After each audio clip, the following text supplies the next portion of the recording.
Bismillahirrahmanirrahim. Assalamualaikum warahmatullahi wabarakatuh.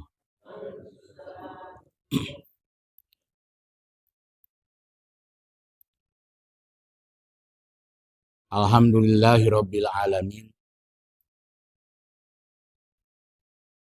Alladzi ja'alanal muslimina bihidayatih. Asyhadu an la ilaha illallah wahdahu la syarikalah.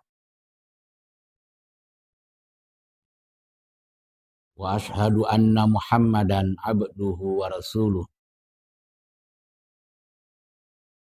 Allahumma sholli wa sallim wa barik ala nabiyil karim Muhammadin wa ala alihi wa ashabihi ajmain.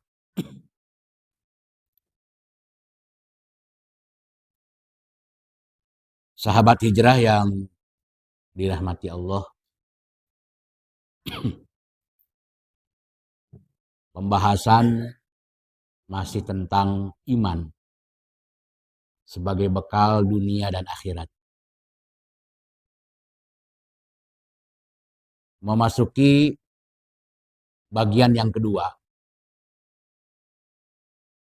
tentang faktor yang bisa merusak iman. Jadi kita juga penting untuk memperhatikan apa faktor yang bisa merusak iman kita atau iman seseorang.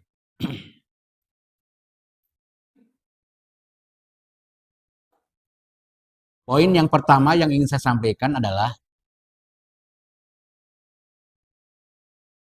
kita perlu menyadari baik buruknya iman seseorang, ukuran utamanya adalah bagaimana mengkondisikan kolbunya.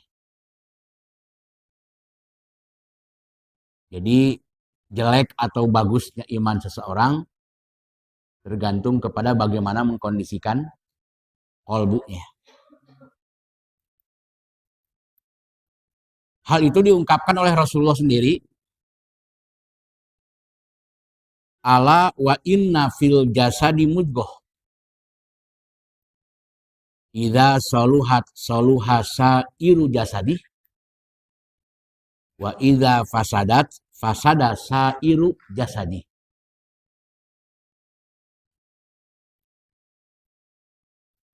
Hendaknya manusia mau memperhatikan tentang sesuatu hal yang ada pada tubuhnya, yaitu apa yang dinamai dengan istilah mudghah, segumpal daging. Nah, mudghah itu terbentuk setelah 120 hari atau tepatnya 4 bulan ya. Maka mudghah itu sudah dalam bentuk gumpalan daging yang summa yunfakhu fihi ruh. Sudah ada ruh dalam janin seorang istri, seorang ibu. Kalau sudah membentuk menjadi mudghah itu sudah ada ruhnya.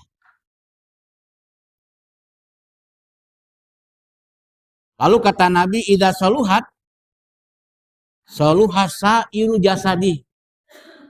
Jika kondisi mudghahnya terjaga, terawat dengan baik, maka akan lahir tubuh yang sempurna. Tapi jika rusak karena akibat goncangan, apakah itu tabrakan atau psikologis terganggu, ada kemungkinan lahirnya bayi itu dalam kondisi rusak. Ada kelainan. Ada besar kemungkinannya akan melahirkan bayi yang banyak kelainan. Kalau di saat mudghahnya sampai proses lahir banyak mengalami goncangan, benturan. Nah kayak gitu. Ala wahyal kolbu. Itulah gambaran kolbu. Makanya sering saya sampaikan bahwa kondisi iman sangat tergantung kepada kondisi kolbu. Ya. Kondisi iman sangat tergantung kepada kondisi kolbu. Sedangkan fitrah kolbu adalah wadah untuk menerima Quran. Tuh ya. Fitrah kolbu adalah wadah untuk menerima Quran. Jadi secara fitrah kolbu disiapkan oleh Allah untuk menerima Quran. Supaya apa? Supaya derajat kita naik kelas. Kolbu yang tidak digunakan untuk menerima Al-Quran sekelas dengan binatang. Al-A'raf 179. Ya, walaqad zarokna li jahannama katsiran minal jinni wal insi lahum qulubun la yafqahuna biha walahum a'yunul la yubsiruna biha walahum adzanul la yasma'una biha ulaika kal an'ami balhum adol wa ulaika humul ghafilun. Ayat itu menegaskan jika kalian punya kolbu tapi tidak mau diisi dengan ilmu, maka kalian sekelas dengan binatang, bahkan lebih rendah lagi kelasnya dengan binatang. Karena akan dilihat dari perilaku. Beda dengan kolbu yang nerima Quran, lahir iman. Jangan lupa dengan rumus iman. Rumus iman itu adalah kandungan yang terdiri dari ilmu dan amal. Ya, jangan lupa itu. Jadi rumus iman itu adalah kandungan yang terdiri dari ilmu dan amal.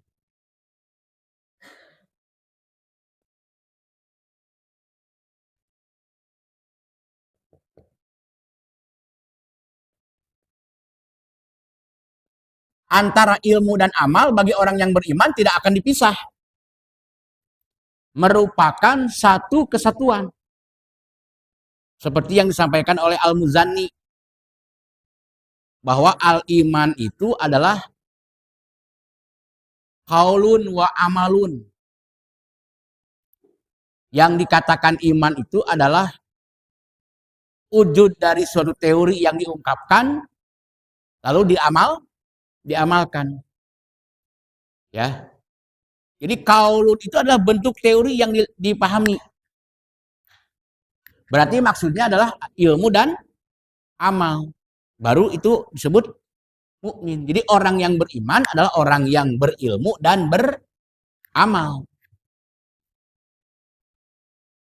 Tapi kan posisi ilmu ada di luar kolbu. Ya. Posisi ilmu ada di luar kolbu. Sedangkan kolbu ketika dilahirkan dari seseorang, lahirnya seseorang itu ada potensi kolbu, tapi ada potensi hawa nafsu. Ini ujiannya. Jadi kalau dalam diri seseorang itu ada sebuah pertarungan antara ingin menerima kebenaran, tapi juga condong pada kesesatan, itu hakikatnya adalah pertarungan antara kolbu dengan hawa nafsu. Sebetulnya. Antara yang hirup bener, tapi masih kena culangung gitu. Itu yang hirup bener, tapi masih kena culangung. Ya. Ya, karena itu, iman sangat ditentukan oleh keberadaan kolbunya. Sebagaimana digambarkan oleh keberadaan mudgohnya.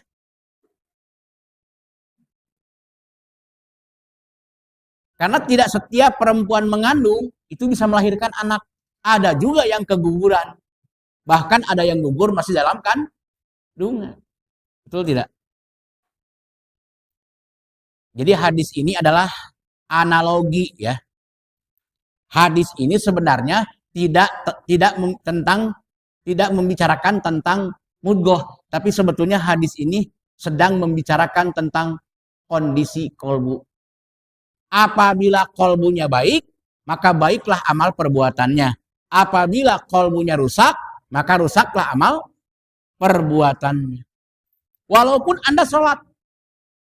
Walaupun Anda saum.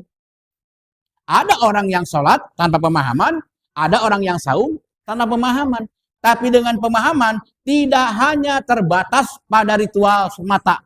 Sebagai seorang muslim, tidak hanya terbatas pada ritual semata. Tapi bukan berarti, ya udah, sholat kita abaikan dulu, yang penting bener dulu sirahna, bukan begitu. Itu keliru. Contoh begini, ya, contoh nih. Abu Bakar itu terkenal dengan ketekunan ibadah sholatnya dan terkenal dengan ketekunan ibadah saumnya. Itu Abu Bakar. Ya. Tetapi apa yang melebihi dari sekian sahabat-sahabat Nabi selain Abu Bakar? Apa yang melebihi, lebih tinggi dari yang lain? Jadi Abu Bakar itu lebih tinggi dari yang lain. Walaupun sholatnya sama derajatnya. Saumnya sama derajatnya. Abu Bakar sohih dalam sholat, sohih dalam saum. Umar sohih dalam sholat, sohih dalam saum. Ali sohih dalam sholat dan saum. Yang lainnya juga sohih dalam hal sholat dan saum. Tapi ada yang sulit, ya, bisa melebihi Abu Bakar. Apa itu? Ternyata yang bisa melebihi Abu Bakar tidak bisa tertandingi oleh yang lain, sebagaimana yang diungkapkan oleh seorang tabi'in. Ya. Seorang tabi'in berkata, "Ma sabakokum Abu Bakrin bis salati wala bis saumi walakin bima waqqara fi qalbihi." Ini keunggulannya, ya. Ma sabakokum Abu Bakrin bis salati wala bis saumi walakin bima waqqara fi qalbihi. Artinya, tidaklah Abu Bakar mengungguli kalian semua karena rajinnya salat dan saum. Namun ia mengungguli kalian karena adanya Al-Quran yang terhunjam ke dalam kolbunya. Itu adalah tanggapan sahabat-sahabat Abu Bakar. Ya, tanggapan sahabat-sahabat Abu Bakar. Yang menyebabkan sulit diungguli dan Abu Bakar itu terunggul dibanding yang lain, itu bukan perkara tekun salat dan saumnya. Tapi yang paling unggul dari Abu Bakar dibanding yang lain adalah ininya nih. Walakin bima waqqara fi qalbihi. Ini faktor keunggulan Abu Bakar. Makanya Abu Bakar diberi gelar As-Siddiq. Abu Bakar diberi gelar As-Siddiq.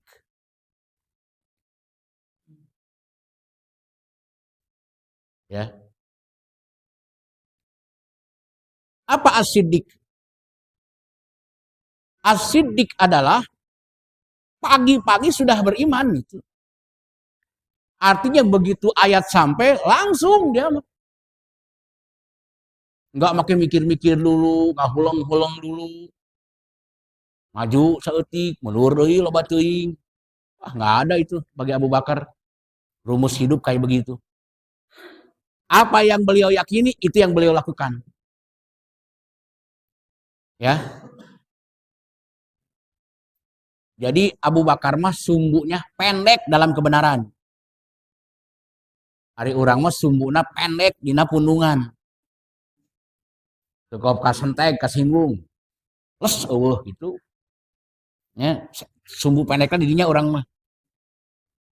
Abu Bakar tuh tidak. Jarak antara kolbu dengan Quran itu terlalu dekat Abu Bakar tuh. Maka disebutnya Nabi mengatakan laisal imanu bitamanni wala bitahalli walakinnal iman mawuqira bil qalbi wa saddaqahul amal. Jadi yang dikatakan iman kata Nabi adalah walakinnal iman.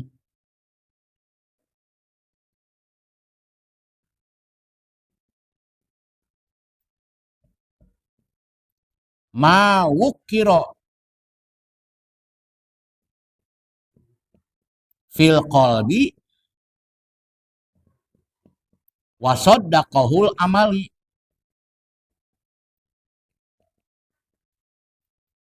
Tuh, kan jelas.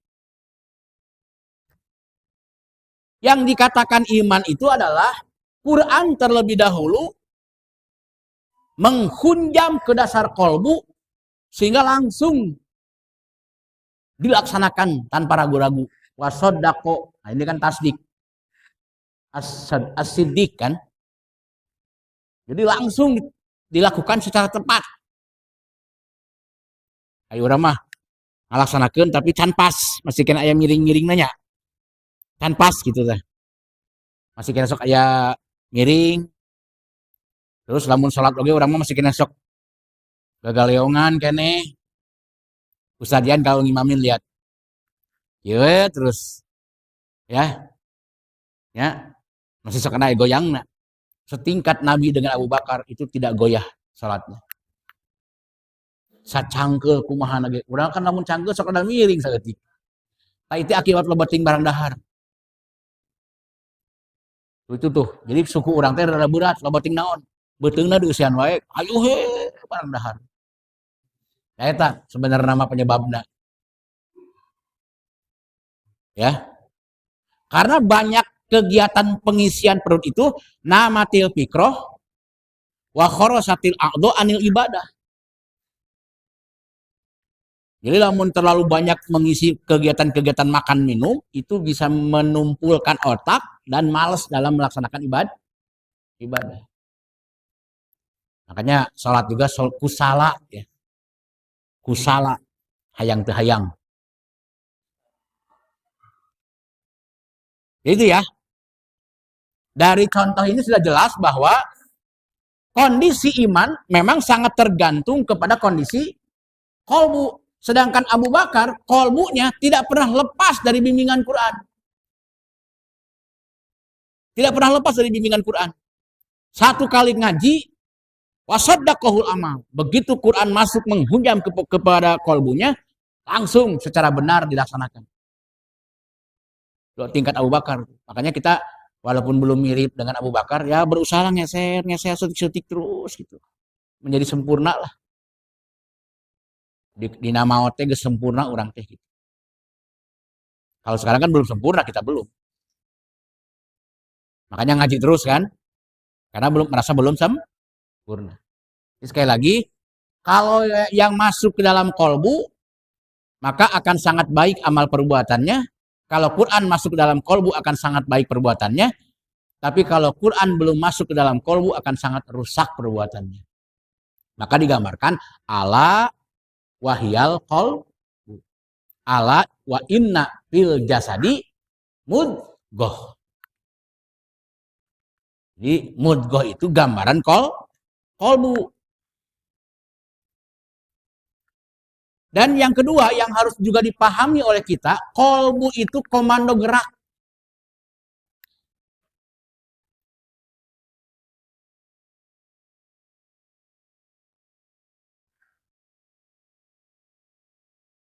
Bisa disebut pimpinan atau raja bagi seluruh anggota tubuhnya. Jadi kolbu adalah raja bagi seluruh anggota tubuhnya. Sehingga kalau rajanya baik, kalau kolbunya baik, maka akan baik seluruh kerja, aktivitas anggota-anggota badannya. Ya. Tapi kalau kolbunya rusak, akibat tidak dimasuki Al-Quran, maka seluruh anggota tubuhnya akan menampilkan perilaku-perilaku buruk. Kerja tangan buruk, kerja kaki buruk, kerja mulut buruk, kerja mata buruk, kerja telinga buruk. Yang masuk ke perut pun buruk.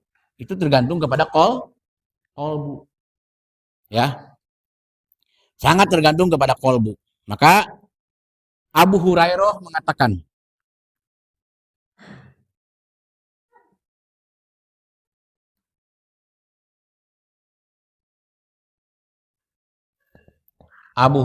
mengatakan, al-qalbu malikun.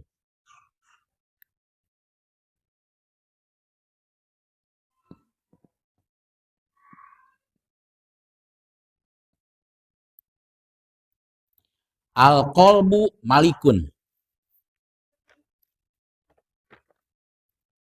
Wal a'dha'u junuduhu.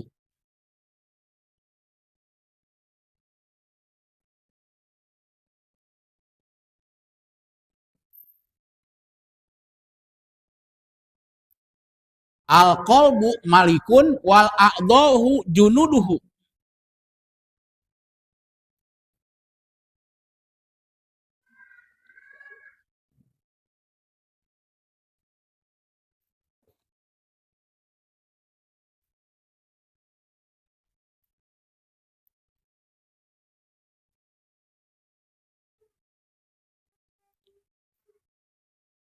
Al-qalbu malikun. Qalbu adalah raja. Wal a'dha'u junuduhu, sedangkan seluruh anggota tubuhnya adalah pasukannya. Qalbu adalah raja, sedangkan seluruh anggota tubuh adalah pasukannya.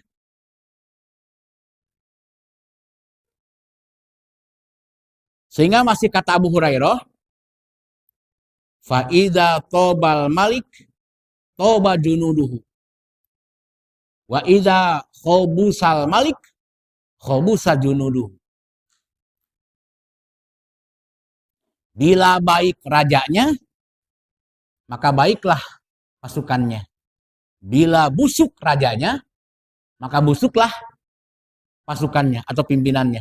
Jadi sebetulnya negara juga rakyat beleguk bisa bager atau lamun pemimpinna bager jeung bener. Mantak urang teh ulah milih pemimpin nu beleguk gitu. Milih pemimpin nu kudu bener, nu bager. Ya. Jadi rakyat itu sebeleguk-beleguknya rakyat bisa berubah jadi baik kalau pemimpinnya bener. Nah, kolbu pun sama. Kolbu itu raja, sedangkan anggota tubuh kita adalah rakyatnya, pasukannya. Maka seluruh gerak anggota tubuh dikomandoi oleh akal kita. Kebayang nggak kalau bukan Quran yang masuk ke kolbunya? Maka apa yang diperintahkan oleh kolbu kepada bagian tubuhnya? Rusak. Tangan mencuri, mulut menyakiti, mata memandang penuh syahwat atau birahi, telinga lebih senang mendengarkan maksiat, Victor, pikirannya juga kotor, ya. Nah, seperti itu. Langkah kakinya juga bukan kepada kebaikan, ke tempat-tempat yang jelek, langkah kakinya juga. Kenapa? Karena yang ada di isi kepalanya adalah kebusukan. Maka akan menjadi busuk seluruh kegiatan anggota-anggota tubuhnya. Paham ya? Di sini posisi kolbu sangat menentukan. Tapi yang lebih menentukan lagi adalah Al-Quran. Baik tidaknya perilaku manusia tergantung apa yang mengisi kolbunya. Nah gitu. Jadi baik buruknya perilaku seseorang tergantung kepada apa yang mengisi kolbunya. Makanya harus sering-sering lah berdoa seperti doa Nabi Musa. Ya, ada doa Nabi Musa. Allahumma aslih fasada qalbi. Allahumma aslih fasada qalbi.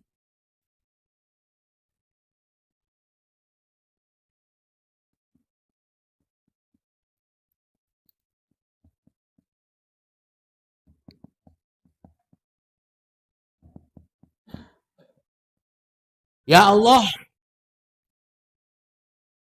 perbaikilah terus. Jangan sampai kolbuku rusak. Jadi memohon perlindungan kepada Allah agar kolbu yang rusak diperbaiki. Ya, yang memperbaikinya apa?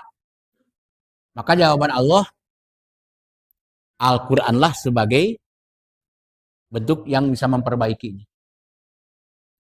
Jadi kalau Nabi Musa meminta kepada Allah asli, ya, bersihkan dari kerusakan kolbu, luruskan, perbaiki dari kerusakan kolbu, berarti memang ancaman yang bisa merusak kolbu itu luar biasa hebat.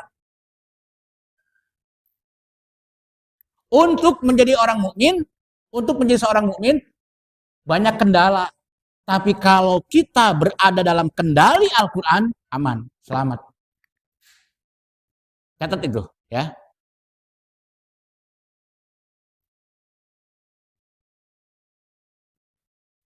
Apa tadi kalimatnya? Untuk menjadi seorang mukmin atau untuk menjadi orang yang beriman, itu banyak kendala. Tetapi selama dia mau berada dalam kendali Al-Quran, selamat. Seperti pepatah atau syair menyebutkan, afatul aklil hawa faqad ala hawahu akluhu faqad naja.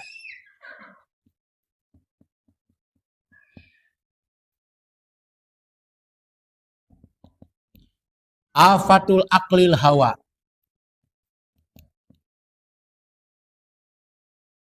faqad ala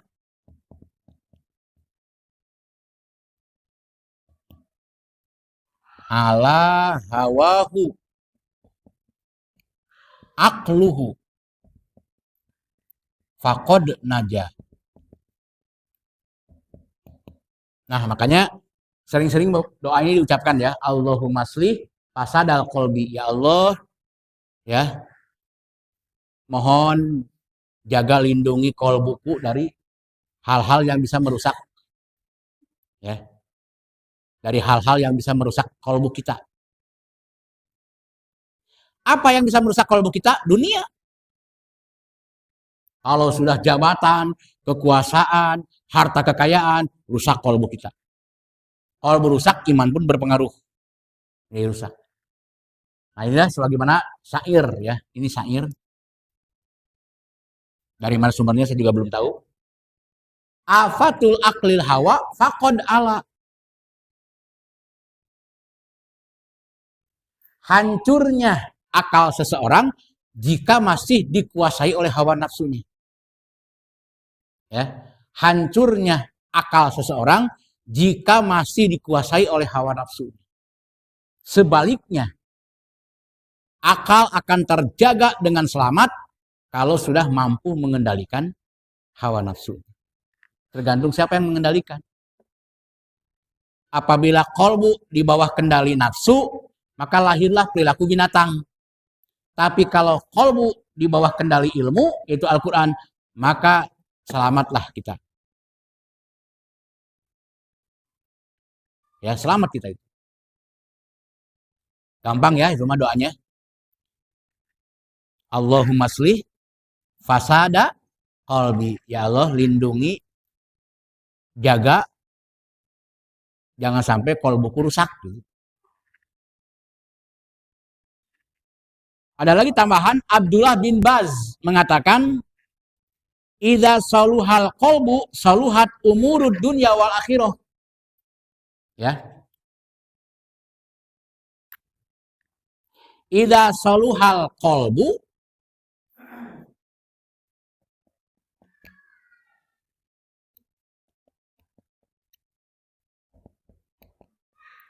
idza saluhal qalbu saluhat umurud dunya wa akhirah.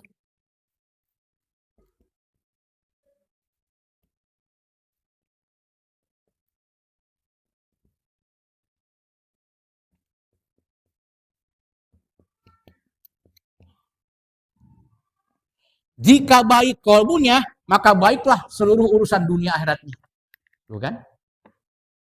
Jadi tema ini iman sebagai bekal dunia akhirat. Cuman kan imannya harus dibaca rumusannya. Karena hanya mengaku iman saja nggak cukup. Tapi harus mau kiro fil qalbi wa saddaqahul amal. Nah, karena itu ucapan Abdullah bin Baz, idza saluhal qalbu saluhat umurud dunya wal akhirah. Jika baik beres, ya, jika baik dan beres kolbunya, maka akan baik dan beres seluruh urusan dunia dan akhiratnya.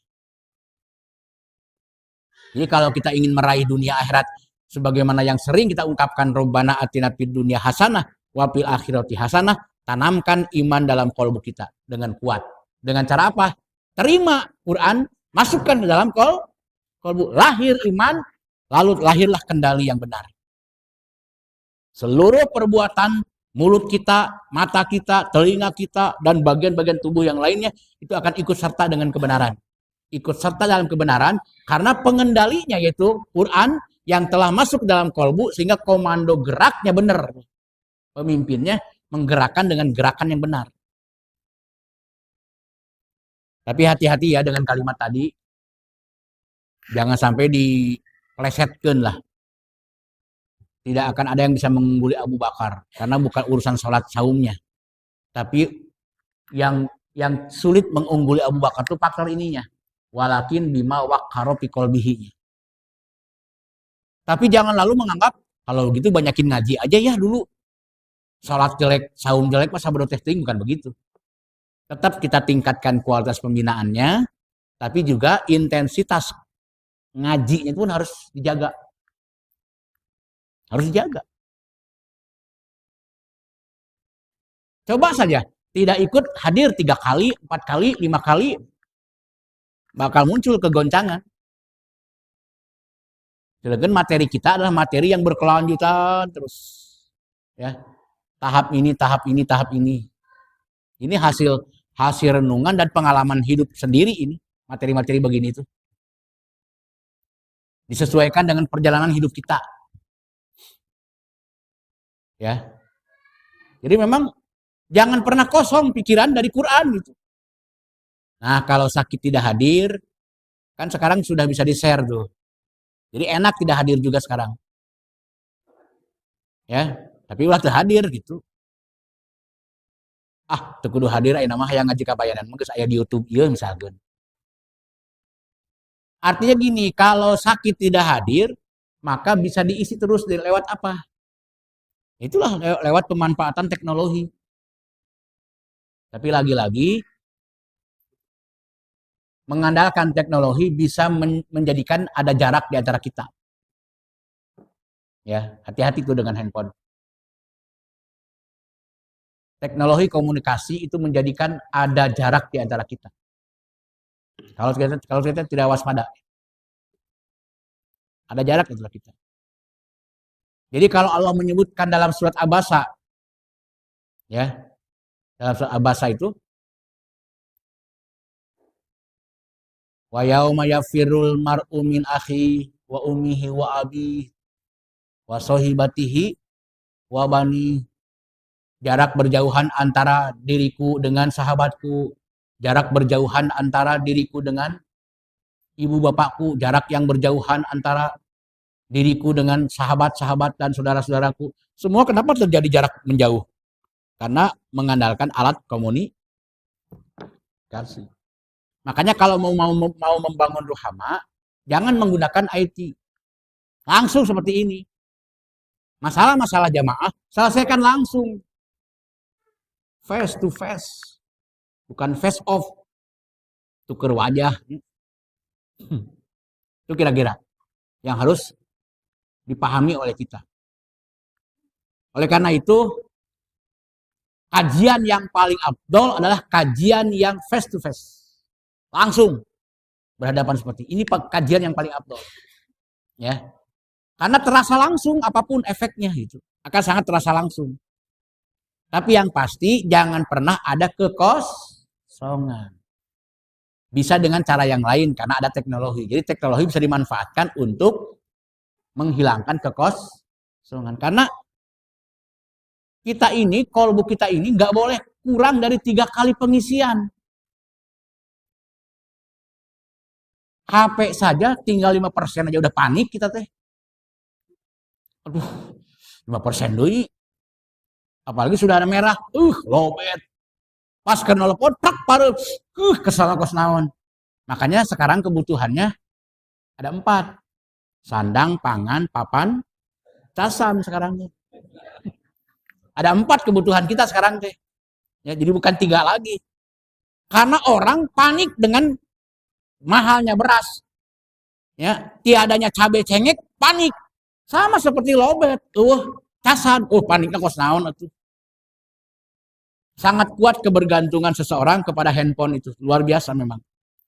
Ya, sangat berat ketergantungan. Nah, inilah hawa nafsu. Ya, itulah hawa nafsu. Makanya selama hawa nafsu mengendalikan kolbu kita, celaka. Tapi kalau kolbu sudah mampu mengendalikan hawa nafsunya, selamat. Hanya masalahnya bagaimana kolbu bisa mengendalikan hawa nafsu. Maka turunlah surat An-Nazi'at ayat 40. Ya, Quran surat An-Nazi'at ayat 40. Wa amma man khofa maqama rabbih wa nahan nafsa anil hawa. Ketika Al-Quran sudah bermakom dalam kolbunya, maka kolbu mampu mengendalikan hawa nafsu. Jadi kalau kolbu ingin punya kekuatan untuk mengendalikan hawa nafsu, maka harus ada proses masuknya Al-Quran ke dalam kolbu. Gitu. Ya.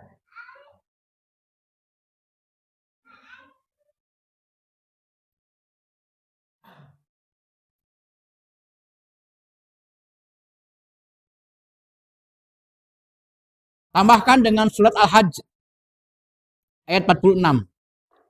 Ini sebagai identifikasi masalah ya, yang ada kaitan dengan kolbu.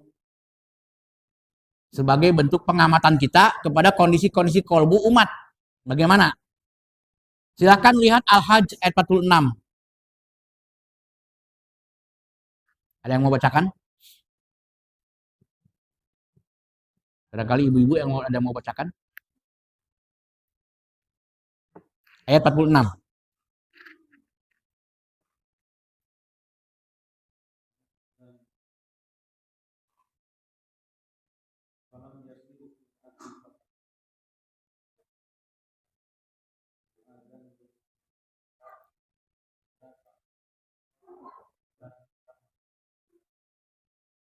Kan? Ini fenomena yang sekarang memang sedang terjadi di umat ini. Tidakkah kalian lihat, perhatikan ya bagaimana kehidupan umat di dunia ini? Fatakunu lahum qulubun yaqiluna biha. Ya. Allah menempatkan kolbu sebagai sarana akliyah manusia. Au azanun yasma'una biha, Allah menyiapkan telinga untuk banyak mendengarkan ilmu. Kalau tidak Al-A'raf tadi 179 kal an'am balhum. Kalau kolbu tidak dipakai untuk berpikir, kalau telinga tidak dipakai untuk menyimak ilmu, fa'annaha la ta'mal absor. Walakin ta'mal qulub allati fis sudur. Sebetulnya yang dipersoalkan oleh Allah bukan buta mata penglihatannya. Tapi yang dipersoalkan oleh Allah adalah buta kolbunya. Gitu. Yang bagaimana buta kolbu itu? Buta kolbu itu adalah orang punya mata tapi tidak bisa melihat kebaikan dan kebenaran orang lain. Itu namanya buta. Orang tidak bisa membedakan mana benar mana salah, itu hakikatnya buta juga. Makanya di akhirat nanti digambarkan dalam surat apa ya? Waman a'rado an dzikri fa innalahu ma'isyatan donka wa nahsuruhu yaumal qiyamati a'ma. Hah? Nah, Toha 124. Orang-orang yang sikapnya membelakangi Quran, ya, maka selama hidupnya dipenuhi dengan berbagai kekacauan, di akhirat nanti dibutakan oleh Allah. Kenapa dibutakan? Kata mereka, padahal dulu kami melihat, kenapa sekarang dibutakan olehmu ya Allah? Udah mana mah boga panon bisa dipakai ke nempok kebenaran gitu. Jadi orang yang bisa melihat kenyataan sekarang tapi tidak bisa mengukur atau belum punya standar mana baik dan buruk, itu hakikatnya buta. Dalam pemilihan pemimpin belum tahu mana yang baik mana yang buruk, maka hakikatnya Anda buta. Gitu kata Allah. Dari paslon yang ada, mana yang baik? Pasti ada. Tapi kalau Anda tidak bisa melihat mana yang baik, maka Anda hakikatnya orang buta. Makanya An-Nazi'at ayat 40 harus terus dilakukan.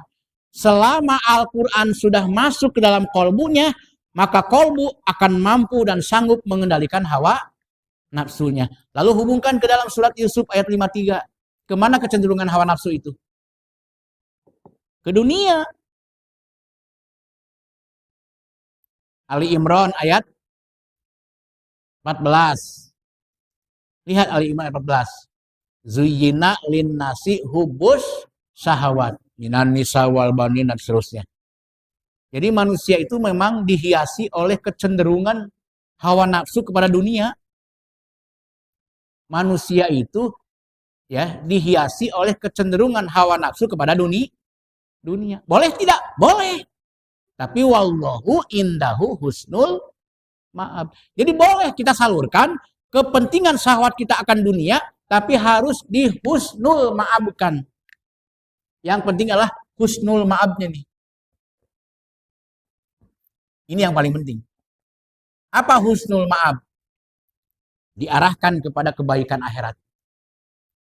Jadi sarana dunia untuk bekal akhirat. Kita ke akhirat itu perlu bekal loh. Jangankan ke akhirat, ke Garut aja kita bekal kok. Ke Garut saja kemarin angka ribung. Sehingga saya nggak perlu bawa apa-apa kemarin. Alhamdulillah. Ya, timbel dari Padayat. Daging ayamnya dari Pancep. Dapat apa lagi tuh? Dapat makanan-makanan, snack-snack dari ibu-ibu. Ke Garut saja kita harus berbekal, apalagi ke akhirat. Nah, bekal untuk menuju bahagia dunia akhirat itu adalah iman. Hanya iman yang bisa mencapai kebahagiaan dunia dan akhirat. Cuman masalahnya ada hawa nafsu itu. Ada hawa nafsu yang menjadi faktor penghalang ya, atau menjadi faktor kendala. Walaupun sebenarnya rancangan Allah, hawa nafsu Allah ciptakan bukan sebagai faktor kendala utama. Justru kolbu yang harusnya diisi oleh ilmu terkendala oleh hawa nafsu. Itu problemnya. Ya, itu problemnya. Tapi kalau Quran terus masuk, maka kondisi nafsu berubah. Saya hapus yang balik kiri ya. Lihat, kalau kolbu terus-terusan diisi dengan Quran, maka posisi hawa nafsu akan bergeser menjadi lebih baik. Jadi ketika kolbu diisi Al-Quran, maka posisi hawaku berubah menjadi lebih baik. Nah, tahapannya pertama adalah nafsu ammaroh. Nafsu ammaroh. Surat Yusuf ayat 52 53. 53 ya. Nafsu ammaroh. Jadi posisi hawa nafsu kalau kolbu belum bisa mengendalikannya akibat belum menerima Quran, maka posisi nafsu kita ammaroh. Lihat surat Yusuf ayat 53.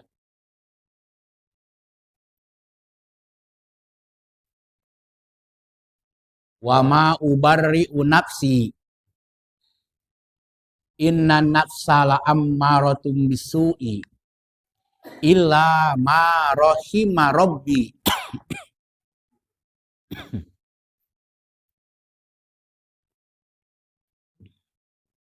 Ya.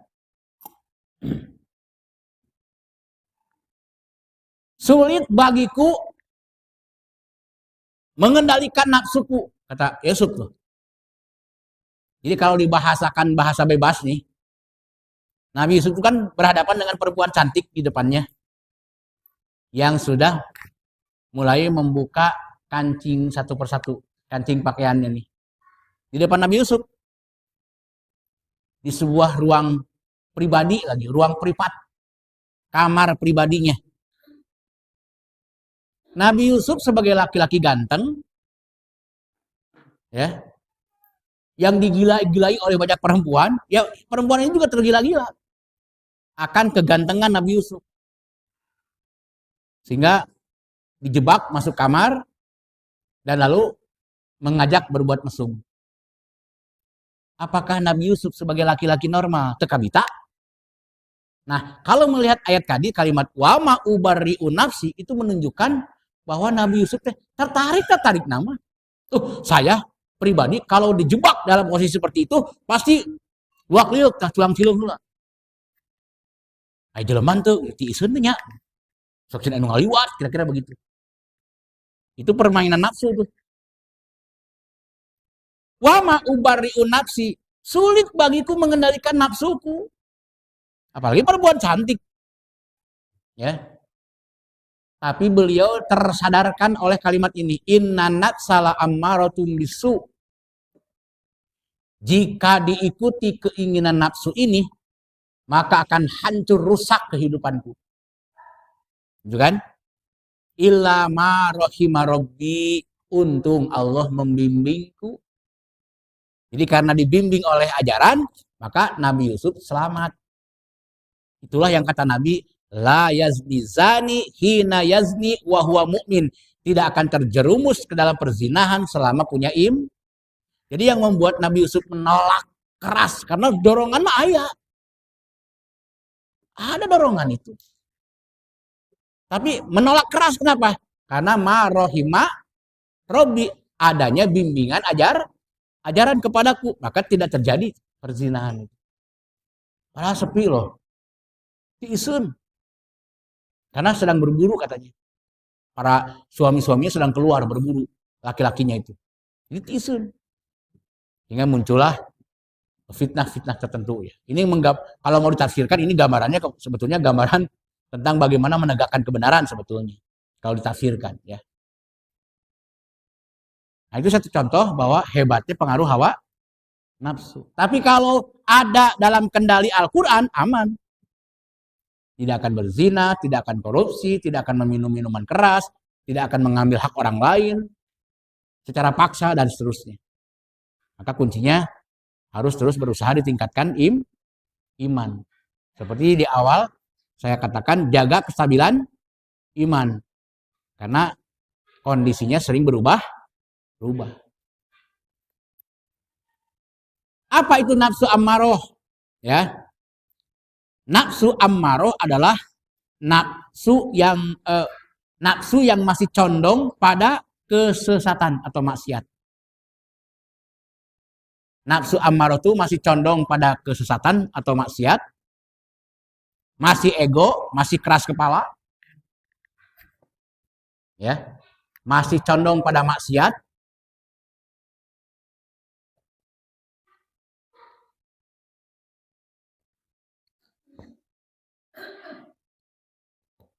Masih ego, keras kepala.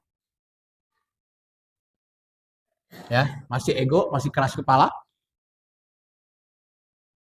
Itu kondisi ammaroh. Impulsif. Masih impulsif. Seperti berpikir pendek, tidak memikirkan jangka panjangnya. Kenapa ingin berkuasa selama 5 tahun? Selama 5 tahun saya harus mendapatkan 1 triliun. Itu impulsif itu. Ngotot ingin jadi penguasa, padahal keadaan kondisinya tidak memungkinkan. Itu impulsif tuh. Dia memikirkan bagaimana ke depannya. Dan masih sangat materialistik. Apa-apa duit. Masih sangat materialistik. Makanya kenapa ingin jadi raja? Karena itu selain kedudukannya paling tinggi di hadapan manusia, juga paling banyak penghasilannya.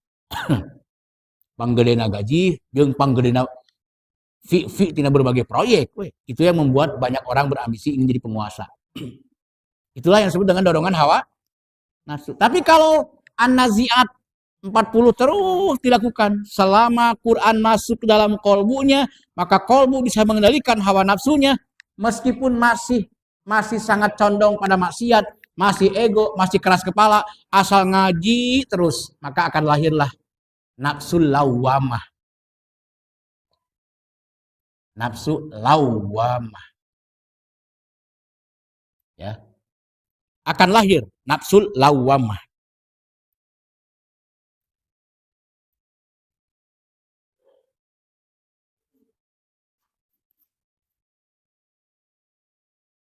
Surat Al-Qiyamah ayat 2 dan ayat 5.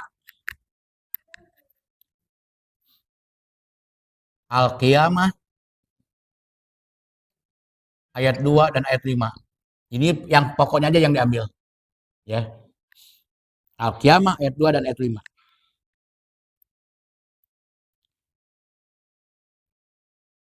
Wala uksimu bin nafsil lawamah. Dalam ayat berikutnya 5-nya, bal turidul insan liat juro amamahu. Berdasarkan dua kalimat dalam ayat tersebut menggambarkan bahwa nafsul lawamah adalah kondisi nafsu yang sudah mulai labil. Antara mau hidup menurut Al-Quran atau masih juga menjaga egonya. Jadi kondisi sudah mulai labil nih. Ketika Quran masuk, maka kondisi nafsu sudah mulai labil. Ulah labil mah kolbunya. Sudah mulai labil. Antara mau hidup menurut Al-Quran atau masih menjaga egonya. Antara mau hidup menurut Al-Quran atau masih menjaga egonya, egosentrisnya.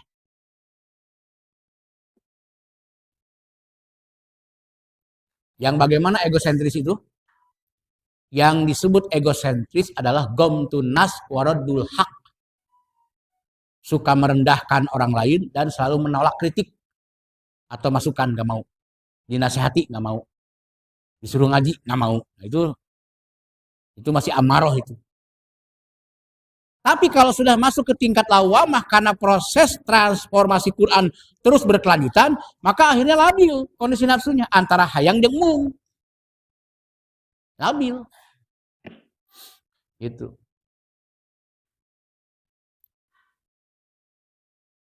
Ya.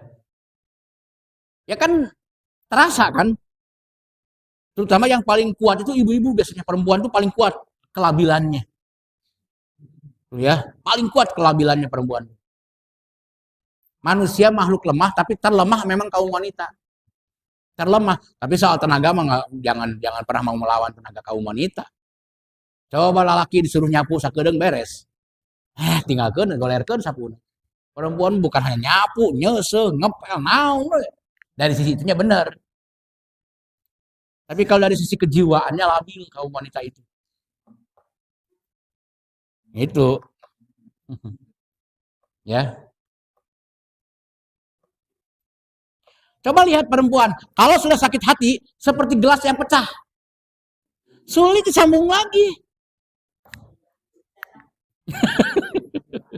Ya, sulit disambung lagi itu.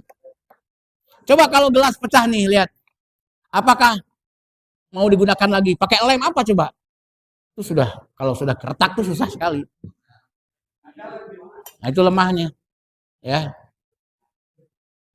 Ieu lamun geus kanya nyerian, neuteuli, hese teh ubarna teh. Ya. Paling ubarna mah sagepok 2 gepok miliaran lah duit.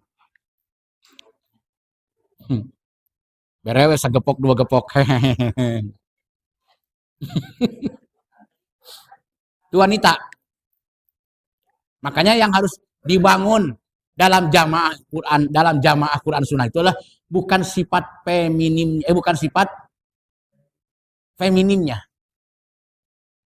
Feminin ya. Udah diganti ya? Ya.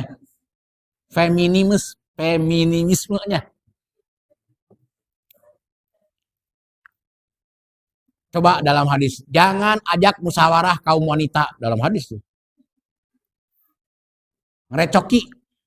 Ya. Itu. Oleh karena itu, sistem politik yang diterapkan oleh Fir'aun adalah membunuh bayi laki-laki dan membiarkan bayi perempuan hidup. Cengeng. Berangan teu wani ngalawan ka Fir'aun awewe. Artinya apa? Tidak akan ada perlawanan dalam sistem. Kalau sifat kewanitaan ditumbuhkan di negara. Tong protes, nurut we, nu penting mah dibere, nu ngawaro, nu nurut kebagian. Tuh, gitu kan Firaun. Makanya saya heran sekarang ini ada fenomena orang-orang pinter dan paling galak ngomongnya, kok sekarang jadi ngaco ngomongnya. Nah itulah sifat kewanitaan sekarang dirubah. Nggak lagi berani mengatakan hak, katakan hak, batil, katakan batil. Nggak lagi berani. Nah orang-orang yang berani mengatakan hak dan batil dengan benar, proporsional, itu yang akan masuk surga. Bukan karena ingin jabatan, ingin duit. Disitulah kendala penghancur iman, yaitu hawa nafsu yang condong pada dunia. Saya kira banyak orang-orang pintar yang sekarang terjerumus, terjebak, itu karena dunia sebetulnya. Hayang menang posisi, hayang menang jabatan, hayang aya di kekuasaan, hayang kabagilah kue, nyagi sapisin gitu kira-kira. Sapisin itu penting kabagian. Itu yang terjadi di Indonesia sekarang. Makanya kendala terbesar adalah hawa nafsu yang condong pada dunia. Tapi kalau proses ngajinya terus masuk Quran di dalam kolbu, maka dari nafsu ammaroh akan berubah bergeser ke nafsu lawwamah. Di sini sudah ada antara mau dan tidak di sini. Itu sudah bagus. Kalau tidak mau terus-terusan, kufur. Innalladzina kafaru sawaun alaihim a'anzartahum am lam tundirhum layu minun. Kalau sudah ada kekufuran, dikasih ilmu, apalagi tidak, tetap aja tidak mau beriman. Tapi ini kan sudah bagus, sudah ada mau, tapi masih ada keraguan. Sebenarnya tingkat Abu Thalib paman Nabi ada di sini. Sebenarnya. Tapi celakanya Abu Thalib tidak berlanjut pembinaannya. Loba ting ngariung si Abu Jahal Abu Lahab. Abu Thalib teh loba ting kumpul ngariung jeung Darun Nadwah, kabinet Abu Jahal. Loba ting kumpul lidinya. Jadi Abu Jahal itu membuat satu lembaga namanya Darun Nadwah. Ya semacam kabinet lah. Jadi siap duduk bagian ini, itulah yang ada di bawah kendali Abu Jahal dan Abu Lahab.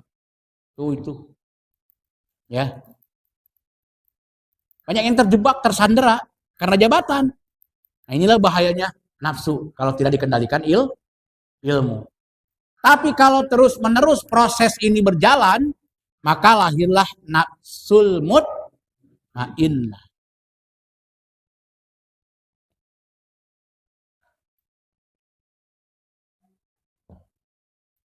Ya, nafsul mutmainnah.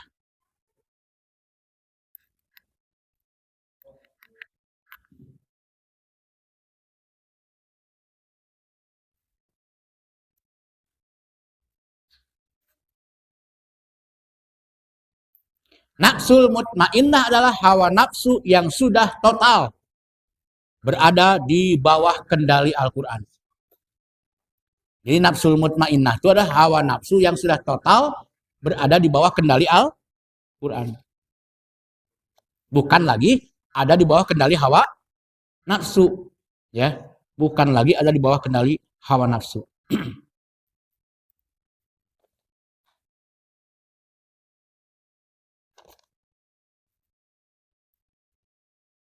Kesimpulannya, materi hari ini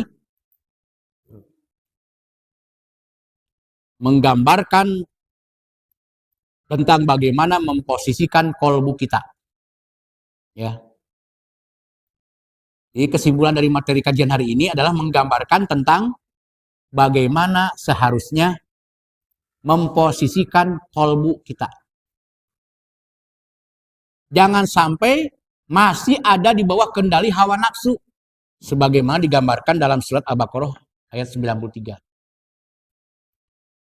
Khudzu ma'atainakum biquwwati wasma'u qalu sami'na wa asaina wa usyribu fi qulubihim al-ijla bikufrihim. Jadi jangan sampai ada di bawah kendali hawa nafsu. Karena kalau kolbu masih ada di bawah kendali hawa nafsu, Setiap diajak atau disampaikan ilmu kepadanya, itu sikapnya samina wa asoina, bukan samina wa atona.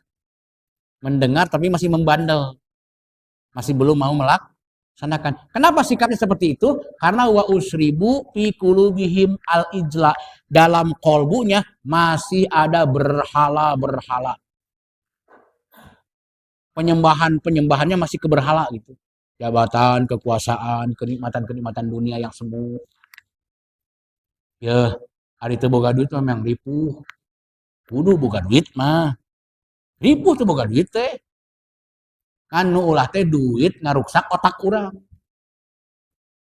Nu ulah teh eta. Berat kalau nggak punya duit.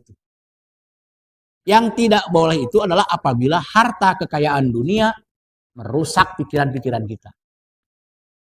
Ya, itu yang tidak boleh. Nah, untuk mencegahnya apa? Untuk mencegahnya adalah An-Nazi'at ayat 40. Nah, nanti kita buat penjelasan berikutnya adalah program-programnya apa saja untuk mengendalikan kolbu agar tetap berada di bawah kendali Quran sehingga bisa mengendalikan hawa nafsu. Sehingga itulah kepanjangan-kepanjangan dari materi-materi selanjutnya. Demikian jamaah rahimakumullah, semoga bermanfaat. Alallahi tawakkalna wa ilaihil masir. Wassalamualaikum warahmatullahi wabarakatuh.